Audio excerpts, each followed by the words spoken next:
এই দিনটি ছিল মঙ্গলবার সকালবেলা।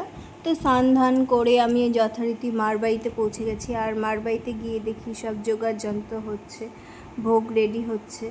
আজ ছিল মঙ্গলবার, তো মঙ্গলচণ্ডী পুজো, বৈশাখ মাসের প্রথম মঙ্গলচণ্ডী পুজো হচ্ছে।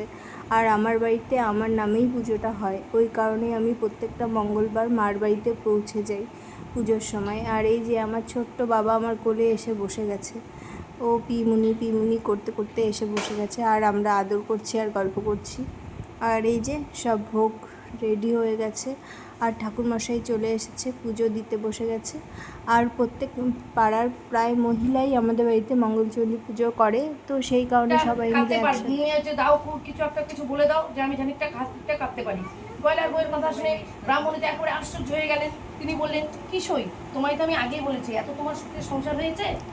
আর এই যে ব্রত কথা পড়া শেষ হয়ে গেল, তো পুজোও শেষ হয়ে গেছে এখন। এই তো তারপর বাড়ি চলে আসছি।